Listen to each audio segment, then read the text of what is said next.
Hello दोस्तों, कैसे हो आप सब लोग। आप देख रहे हो पीडी ग्रुप यूट्यूब चैनल और मेरा नाम है आदित्य दशवरा।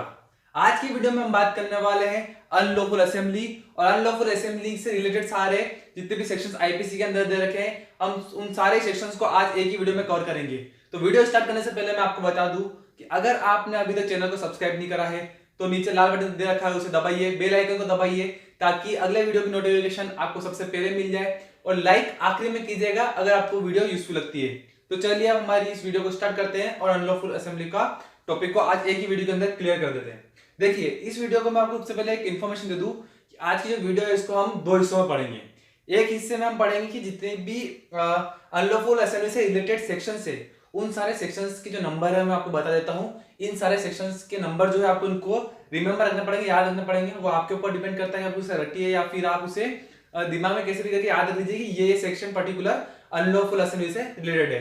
और जो उसका सेकंड पार्ट है उसमें हम इन सारे सेक्शंस को इंडिविजुअली एक एक करके डिटेल में समझेंगे। तो चलिए शुरू करते हैं। यहाँ पे आपको साइड में दिख रहे होंगे कि अनलॉफुल असेंबली से रिलेटेड सारे सेक्शन 141, 142, 143, 144, 145, ये 5, 148, 149, 151, 157, 158, ये सारे सेक्शन हमारे अनलॉफुल असेंबली से रिलेटेड है। आप इस वीडियो पुश करके एक बार इन सारे सेक्शंस को नोट कर लीजिए क्योंकि जो पूरा टॉपिक बना हुआ है अनलॉफुल असेंबली, राइट, इन सबके सेक्शन एक दूसरे में मिक्स है। पर आप इन सारे सेक्शन जो 9 सेक्शन दे रखे हैं इन अलग इनको एक एक लिख लीजिए और इनको याद रख लीजिए ताकि आपको नंबर कम से कम याद हो जाए। अब इन एक एक सेक्शन को हम डिटेल में समझेंगे। जो हमारा सबसे पहला सेक्शन है वो है सेक्शन 141। सेक्शन 141 जनरली बताता है कि अनलॉफुल असेंबली क्या है। अनलॉफुल असेंबली की डेफिनेशन या फिर उसको हम कह सकते हैं डिफाइन कर रखा है। तो सिंपल सी बात है कि अनलॉफुल असेंबली ये दो वर्ड से मिक्स करके बना हुआ है, अनलॉफुल और असेंबली। तो सबसे पहले हम समझते हैं कि असेंबली क्या है। असेंबली मतलब कि जब 5 या 5 से ज्यादा लोग एक साथ इकट्ठे हो रहे हैं और वो सारे एक साथ इकट्ठे होकर एक असेंबली फॉर्म कर रहे हैं किसी एक पर्टिकुलर कॉमन ऑब्जेक्टिव को पूरा करने के लिए, तो हम उसे कहते हैं असेंबली। ठीक है। अब ये जो कॉमन ऑब्जेक्टिव को पूरा कर रहे हैं, अगर ये कॉमन ऑब्जेक्टिव लॉफुल हुआ तो वो एक असेंबली कहलाएगी, और अगर वो कॉमन ऑब्जेक्टिव अनलॉफुल हुआ तो उसे हम एक अनलॉफुल असेंबली बोलेंगे। जिससे और उस अनलॉफुल असेंबली को बनाना या फिर कंटिन्यू करना या फिर अनलॉफुल असेंबली बनाकर कोई काम करना, ये सारे ही हमारे आईपीसी के अंदर ऑफेंस दे रखे हैं। तो सेक्शन 141 बोलता है कि अनलॉफुल असेंबली के अंदर 5 या 5 से अधिक लोग हैं, इनका एक कॉमन ऑब्जेक्टिव होना चाहिए। ठीक है। अब जो नीचे इन्होंने कुछ 4 कैटेगरी दे रखी है कि अगर ये कॉमन ऑब्जेक्टिव इन पर्टिकुलर 4 कैटेगरी में से हुआ तो हम उस पर्टिकुलर असेंबली को अनलॉफुल बोलेंगे। जो सबसे पहला कैटेगरी है वो है कि टू शो क्रिमिनल फोर्स। ठीक है। अगर कोई भी अनलॉफुल कोई भी असेंबली बन रही है और उसका कॉमन ऑब्जेक्टिव है कि किसी क्रिमिनल फोर्स को शो करना, किसके ऊपर, स्टेट या सेंट्रल गवर्नमेंट, लेजिस्लेचर या एग्जीक्यूटिव या फिर किसी भी जो पब्लिक सर्वेंट है उनके ऊपर अगर आप क्रिमिनल फोर्स अप्लाई कर रहे हो या क्रिमिनल फोर्स शो कर रहे हो एक अनलॉफुल असेंबली बनाकर, यहाँ पे मैं शो वर्ड बोल रहा हूं, खाली क्रिमिनल फोर्स शो कर रहे हो तो उस पर्टिकुलर हम असेंबली को बोलेंगे अनलॉफुल। जो हमारी दूसरी कैटेगरी है वो ये है कि जब भी कोई लीगल प्रोसेस टेक प्लेस हो रही है, अगर आप उस लीगल प्रोसेस के अंदर रिस्ट्रिक्शन लगा रहे हो, बाधा उत्पन्न कर रहे हो, तो उस पर्टिकुलर असेंबली को या उनको कॉमन ऑब्जेक्टिव अगर किसी भी लीगल प्रोसीजर के अंदर बाधा उत्पन्न करना है, रिस्ट्रिक्शन लगाना है, तो उस पर्टिकुलर असेंबली को हम अनलॉफुल बोलेंगे सेक्शन 141 के तहत। अब इसका मैं आपको एग्जांपल देता हूं कि हमारे अभी रिसेंट कुछ टाइम पहले हमारे माफिया के ऊपर बहुत ज्यादा जो सरकार है और जो कोर्ट्स है वो बहुत ज्यादा एक्शन दिखा रही थी और जितने भी माफियाज के बंगलोज या फिर प्रॉपर्टीज है उनको जब्त करके उनको तोड़फोड़ कर रही थी। अब ऐसे में अगर कोर्ट ऑर्डर पास कर देती है किसी भी माफिया का बंगला तोड़ने का और उस लीगल प्रोसीजर में अगर आप बाधा उत्पन्न कर रहे हो, आप उनका बंगला तोड़ने नहीं दे रहे हो, आप रिस्ट्रिक्शन पैदा कर रहे हो, तो ऐसा माना जाएगा कि आप एक अनलॉफुल असेंबली क्रिएट कर लिया आपने। 5 या 6 लोग जाकर आप उन्हें रोकने की कोशिश कर रहे हो तो हम उसे अनलॉफुल असेंबली बोलेंगे क्योंकि आपका जो कॉमन ऑब्जेक्टिव है वो सेक्शन 141 के उस पर्टिकुलर ऑब्जेक्टिव में आ रहा है। जो हमारे थर्ड कैटेगरी वो है टू कमिट एंड मिसचिफ और क्रिमिनल ट्रेसपास। मतलब अगर आप किसी के साथ मिसचिफ कर, मतलब 5 या 5 से अधिक लोग मिल गए और आप सबका कॉमन ऑब्जेक्टिव क्रिमिनल ट्रेसपास करने का या मिसचिफ करने का है तो भी हम उसे एक अनलॉफुल असेंबली की कैटेगरी में डालेंगे, सेक्शन 141 की कैटेगरी में के तहत उसे हम अनलॉफुल असेंबली बोलेंगे। और उसका हमारा जो लास्ट फोर्थ कैटेगरी है वो है टू शो क्रिमिनल फोर्स। अब वापिस से बात आ रही है क्रिमिनल फोर्स की, पर जो फोर्थ कैटेगरी उसमें क्रिमिनल फोर्स किस पे अप्लाई कर रहे हैं, हम कॉमन पर्सन पे अप्लाई कर रहे हैं। फर्स्ट में क्या था, फर्स्ट में क्रिमिनल फोर्स ऑन स्टेट और सेंट्रल गवर्नमेंट, लेजिस्लेचर और एग्जीक्यूटिव। इसके अंदर हम बात करें कि हम कॉमन आदमी के ऊपर भी अगर आप 5 या 5 से ज्यादा लोग मिलकर आपका कोई मेन ऑब्जेक्टिव है किसी एक आदमी को क्रिमिनल फोर्स अप्लाई करने का या फिर उसे डराने का, तो उसे हम अनलॉफुल असेंबली ही बोलेंगे। सेक्शन 141 आपको आगे होगा समझ में कि अनलॉफुल असेंबली मतलब 5 या 5 से अधिक लोग मिलकर एक कॉमन ऑब्जेक्टिव की पूर्ति करने के लिए, पूरा करने के लिए वो 5 या 5 से अधिक लोग मिल रहे हैं। वो पांचों, वो कॉमन ऑब्जेक्टिव क्या है, ये चारों कैटेगरी दे रखी है, या साइड में भी आ रही होगी, आप वीडियो पोस्ट करके इस सारी कैटेगरी को लिख सकते हैं अपनी कॉपी में। और आपको अगर वापस समझना है तो वीडियो को थोड़ा सा देख करके समझ लीजिए। इसके बाद जो हमारा सेक्शन आ रहा है वो सेक्शन 142। सेक्शन 142 बोलता है being member of unlawful assembly. ठीक है, अब सेक्शन 144 में बताया गया है कि अब अनलॉफुल असेंबली के आप मेंबर कैसे माने जाओगे। मतलब कि अगर आप ऐसे किसी को कंसिडर करना है, कोर्ट को भी देखना है कि आप अनलॉफुल असेंबली के मेंबर हो या नहीं हो, उसके लिए सेक्शन 142 है। सेक्शन 142 कहता है कि अगर आपको पता है, आपको मतलब कि जो अनलॉफुल असेंबली का मेंबर है, अगर उस व्यक्ति को पता है कि ये पर्टिकुलर असेंबली जो है वो अनलॉफुल है, उसके बावजूद भी, ये फैक्ट जानते हुए भी, नोइंग द फैक्ट, उसके बावजूद भी अगर वो उस अनलॉफुल असेंबली के साथ जुड़ रहा है या फिर कंटिन्यू कर रहा है, तो उस व्यक्ति को हम मेंबर ऑफ अनलॉफुल असेंबली बोलेंगे और उसे आईपीसी में फिर ऑफेंस के लिए, अगर ऑफेंस कमिट करते हैं तो उसके लिए सजा दी जाएगी। जो हमारा इसका अगला सेक्शन है वो है सेक्शन 143। सेक्शन 143 बताता है पनिशमेंट। मतलब कि अगर आप अनलॉफुल असेंबली में हो तो उसके लिए आपको क्या क्या पनिशमेंट दी जाएगी। तो सिंपल सी बात है, अनलॉफुल असेंबली मैं आपको एक बता देता हूं, इस वीडियो में ही आपको थोड़ी सी हिंट देता हूं कि अनलॉफुल असेंबली में सिर्फ आप किसी के ऊपर क्रिमिनल फोर्स शो कर रहे हो, अप्लाई नहीं कर रहे हो, किसी को जाके मार नहीं रहे हो, खाली आप क्रिमिनल फोर्स शो कर रहे हो, डरा रहे हो, 5-6 ग्रुप बनकर आप उसे डराने जा रहे हो। इसके लिए इसके अंदर जो पनिशमेंट है वो ज्यादा रिग्रेस है, ज्यादा लंबे टाइम की पनिशमेंट नहीं दी जाती है। इसके अंदर मात्र 6 महीने की पनिशमेंट ही आपको मिलती है अगर आप एक अनलॉफुल असेंबली के पार्ट हो, क्योंकि इसके अंदर बेसिकली आप अपना फोर्स शो कर रहे हो। ठीक है, उसके बाद जो अगला सेक्शन है वो है सेक्शन 144। सेक्शन 144 कहता है कि joining an unlawful assembly armed with deadly weapons.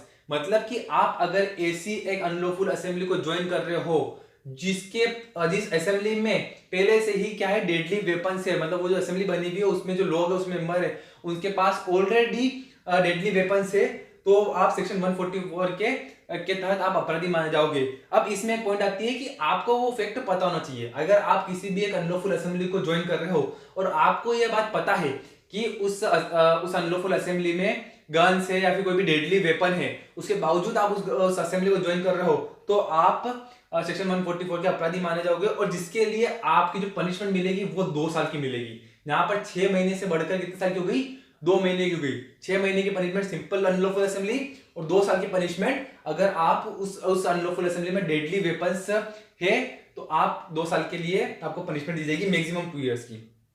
अब जो हमारा अगला सेक्शन है वो है सेक्शन 145। सेक्शन 145 कहता है कि ज्वाइनिंग और continuing an unlawful assembly which has been commanded to disperse. मतलब यहाँ पे डिस्पर्स का मतलब होता है कि खत्म कर देने का या फिर विभाजन होने का आदेश मिल चुका है कोर्ट के द्वारा या गवर्नमेंट के द्वारा। किसी भी अगर अनलॉफुल असेंबली को अलग अलग होने का, मतलब कि आपको अनलॉफुल असेंबली खत्म करनी है, उसका आदेश मिल चुका है, उसके बावजूद भी वो एक पर्टिकुलर अनलॉफुल असेंबली चल रही है, चुपके चुपके चल रही है, बिना किसी को खबर लगे वो चल रही है, और आप उस अनलॉफुल असेंबली को ज्वाइन करने के लिए जा रहे हो और आपको ये फैक्ट पता है, आपको ये नॉलेज कंप्लीटली है कि उस पर्टिकुलर अनलॉफुल असेंबली को कोर्ट के या सरकार के द्वारा डिस्पर्स होने का कमांड मिल चुका है, उसके बावजूद भी आप अगर उसको ज्वाइन कर रहे हो तो आप सेक्शन 145 के अपराधी हो, जिसके लिए आपको मैक्सिमम 2 इयर्स तक की पनिशमेंट दी जा सकती है।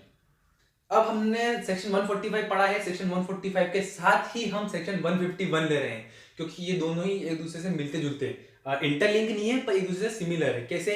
सेक्शन 145 में अभी आपने समझा कि एक अनलॉफुल असेंबली को डिस्पर्स होने का कमांड मिल चुका है, उसके बावजूद भी वो चल रही है और आप ये फैक्ट जानते हुए उसके अंदर ज्वाइन हो रहे हो। सेक्शन 151 बोलता है कि एक लॉफुल असेंबली या फिर एक असेंबली खाली अगर किसी भी एक पर्टिकुलर असेंबली को डिस्पर्स होने का कमांड मिल चुका है, उसके बावजूद भी वो चल रही है और आप उसके अंदर ज्वाइन हो रहे हो या कंटिन्यू रख रहे हो, तो आप सेक्शन 151 के अपराधी हो, जिसके लिए आपको 6 मंथ्स की सजा मिलेगी। 6 महीने की कई के लिए, क्योंकि ये असेंबली अनलॉफुल नहीं है। सेक्शन 145 के अंदर अनलॉफुल असेंबली और सेक्शन 151 में सिर्फ असेंबली। किसी कारण की वजह से हो सकता है कि सरकार उसे क्योंकि पर्टिकुलर अगर वो रीजन नहीं है, जो हमने 4 कैटेगरी पढ़ी है, उन चारों कैटेगरी के अंदर अगर उनका कॉमन ऑब्जेक्टिव नहीं आ रहा है, तो हम उसे अनलॉफुल असेंबली तो बोलेंगे नहीं, पर उनकी कुछ एक्टिविटीज या फिर उनका टाइम पीरियड या फिर कुछ ऐसी चीजें हैं जिसके मेंबर्स ऐसे हैं जिस वजह से अगर कोर्ट उन्हें डिस्पर्स होने का ऑर्डर दे देती है, तो उसके बाद उन्हें वो ऑर्डर मानना पड़ेगा, और नहीं मानते हैं तो सेक्शन 151 के अपराधी है, जिसके लिए उन्हें 6 मंथ्स की सजा मिल सकती है, मैक्सिमम 6 मंथ्स की। जो हमारा अगला सेक्शन आ रहा है वो है सेक्शन 149। सेक्शन 149 बोल रहा है कि every member of unlawful assembly is guilty of offence committed in completing the common objective. मतलब कि अगर आपने अनलॉफुल असेंबली बनाई है, आपने 6 लोगों ने मिलकर एक अनलॉफुल असेंबली बनाई है, और उसका कॉमन ऑब्जेक्टिव आपने क्या रखा है कि हमें सरकार के विरोध में जाना है, सरकार ने कुछ लॉ या फिर कोई भी एक्ट पास कर रहा है, उसका हमें अगेंस्ट में करना है क्रिमिनल फोर्स को शो करते हुए, तो आपने वो चीज कर रहे हो। अब 6 लोग हैं, 6 में से अगर कोई 3 लोग भी उस पर्टिकुलर एक्टिविटी को कर रहे हैं, फिर भी जिन 3 लोगों ने वो एक्टिविटी नहीं करी है, उन लोगों को भी हम गिल्टी मानेंगे, जो ऑफेंस उन 3 पर्टिकुलर व्यक्तियों ने करा है। जिन्होंने करा है वो तो गिल्टी है, जिन्होंने नहीं करा है वो भी गिल्टी है, क्योंकि वो उस अनलॉफुल असेंबली का पार्ट है। ये हमारा सेक्शन 149 कहता है। हमारा जो लास्ट सेकंड सेक्शन है अनलॉफुल असेंबली का, वो है सेक्शन 157। सेक्शन 157 कहता है कि harbouring a person hired for an unlawful assembly. मतलब कि अनलॉफुल, बहुत सी बार क्या होता है कि हमें कोई अनलॉफुल असेंबली क्रिएट करनी है, हमें बहुत सारे लोगों का जमावड़ा चाहिए ताकि हम कोई भी एक्ट कर सके, उसके लिए हम लोगों को हायर करते हैं, दूसरी स्टेट से या दूसरी जगहों से हायर करते हैं। अगर आप उन व्यक्तियों को हायर कर रहे हो और हायर करने के बाद जो अनलॉफुल असेंबली के मेंबर्स है वो छुपा के नहीं रख रहे हैं, कोई और व्यक्ति अगर उन लोगों को अपने घर में शरण दे रहा है, अपने घर में छुपा के रख रहा है, खाना पीना कर रहा है, उनको सपोर्ट कर रहा है, तो उस व्यक्ति के ऊपर सेक्शन 147 लगेगा, जिसके तहत उन्हें 6 महीने की मैक्सिमम 6 मंथ्स तक की पनिशमेंट दी जा सकती है। जो हमारा लास्ट सेक्शन है वो है कि being hired for an unlawful assembly. मतलब अब जो व्यक्ति को हम हायर कर रहे हैं अनलॉफुल असेंबली के लिए, किसी भी एक पर्टिकुलर एक्ट को कंप्लीट करने के लिए अगर हम किसी व्यक्ति को हायर कर रहे हैं, तो वो व्यक्ति सेक्शन 158 के तहत पनिशेबल है, जिसको मैक्सिमम 6 मंथ्स तक की पनिशमेंट दी जाएगी। अब हमारा अनलॉफुल असेंबली के सारे सेक्शन यहाँ पे कंप्लीट होते हैं। अब आप 2 मिनट, अब आप मेरी बात को गौर से सुनिए। अगर आप एक स्टूडेंट हो तो उसके लिए आपको मैं आंसर प्रिपेयर करने का एक बहुत अच्छा तरीका बता देता हूँ कि अगर आपको एग्जाम के लिए भी याद रखना है तो आपको पर्टिकुलर सारे सेक्शन पर आदत नहीं है।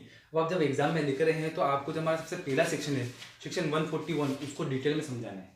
उसके बाद सारे सेक्शन को आप थोड़ा थोड़ा करके समझा दीजिए कि ये पर्टिकुलर सेक्शन ये कहता है, इसमें इतने साल की पनिशमेंट है। और पनिशमेंट याद करने का अनलॉफुल असेंबली में सबसे सिंपल तरीका है कि सारे सेक्शन के अंदर हमें 6 मंथ्स तक की पनिशमेंट दी जा रही है। मात्र कुछ सेक्शन, कौन कौन से हैं? एक सेक्शन है जिसके अंदर डेडली वेपन्स वाला है। डेडली वेपन्स वाले में हमें कितने साल की सजा मिल रही है? 2 साल की सजा मिल रही है। और एक और है हमारा जिसके अंदर हमें 2 साल की सजा मिल रही है कि अगर अनलॉफुल असेंबली को डिस्पर्स होने का ऑर्डर मिल चुका है, उसके बावजूद भी आप उसके अंदर कंटिन्यू कर रहे हो, यहाँ पे ज्वाइन कर रहे हो, तो उसके अंदर हमें 2 साल की सजा मिल रही है। ऐसे करके आप आंसर बनाएंगे तो आपका आंसर बहुत अच्छा डिटेल में बन जाएगा और बहुत अच्छा, मतलब डिटेल में अच्छा बड़ा बन जाएगा, सामने वाले को भी इफेक्टिव लगेगा। अगर आपको वीडियो यूजफुल लगी हो और आपको अनलॉफुल असेंबली पूरा समझ में आ गया हो तो वीडियो को लाइक करिए, कमेंट करिए, शेयर करिए और चैनल को सब्सक्राइब कर दीजिए। और आपको कोई भी डाउट हो तो नीचे कमेंट सेक्शन है, मेरी इंस्टाग्राम आईडी है, टेलीग्राम ग्रुप है, आप कहाँ पर भी आकर मुझसे पूछ सकते हैं, मैं आपके सारे क्वेरीज को सोल्व कर दूंगा। Thank you.